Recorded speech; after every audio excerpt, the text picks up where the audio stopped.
During the War of 1812, the British constructed a fort called Fort Gadsden in Spanish Florida.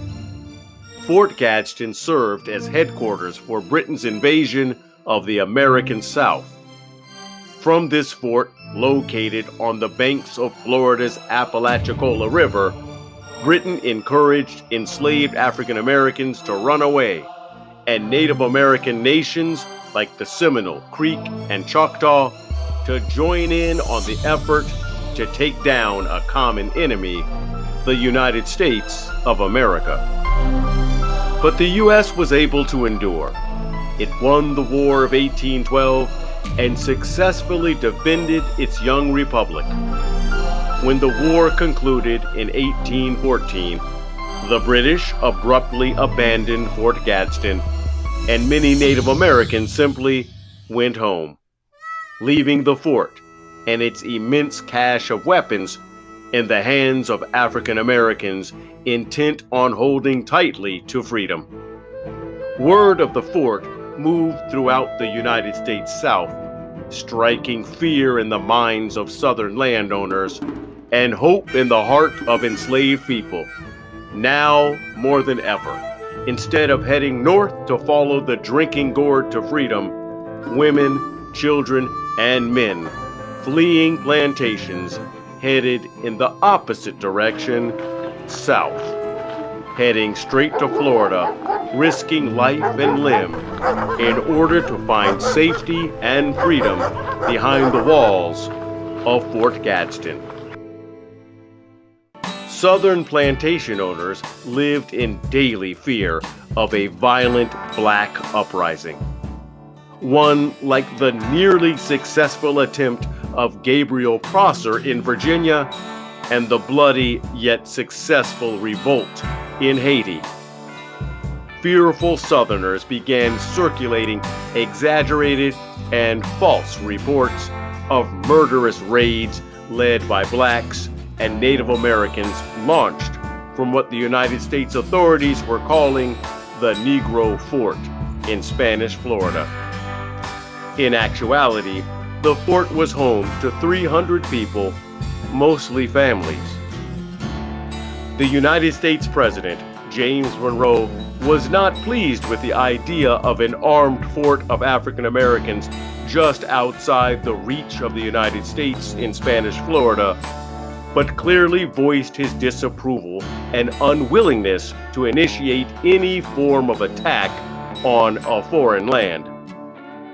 General Andrew Jackson, hero from the War of 1812, ignored Monroe's respect for international law and the U.S. Constitution and launched his own invasion into Spain's Florida. His disregard for the United States Constitution is something he would carry with him into his later days as a U.S. president. Jackson's mission was to take the Negro Fort, capture, and re-enslave all of its inhabitants. For a year, African Americans, aided by Seminole and other Native American groups, held firm against several onslaughts brought on by the Creek Native Americans fighting in the service of the United States. But in July of 1816, General Jackson marched his United States Army along the Apalachicola River into Spanish Florida, right up to the fort's doorstep. He demanded that the fort surrender. The leader of the fort, a man called Garçon, answered Jackson's call for their surrender with a cannon blast, vowing they'd never be any man's slave again. The sides exchanged fire for a week. By July 27, 1816, Jackson's army was reinforced by U.S. Navy gunships who took up positions 2 miles downriver and commenced bombarding the fort. The fort residents fought tooth and nail against extraordinary odds through the entire ground-shaking assault. They fought, not for territory, not for glory, but for freedom. Freedom for themselves and their children. One of the red-hot cannonballs hit the fort's gunpowder magazine room, obliterating the fort in a flash. In that moment, the entire fort and 270 of its residents, men, women, children, went up in flames. Garcon had kept his word. They were never enslaved again. By 1821, Spain handed Florida over to the United States. Enslaved people seeking freedom on the plantations of South Carolina and Georgia had one less place to run. With the addition of the territories of Louisiana in 1803 and Florida in 1821, the expansion of the United States was well underway. In the 1800s, the fuse of westward expansion had been lit, setting the stage for the United States of America to explode onto the world scene.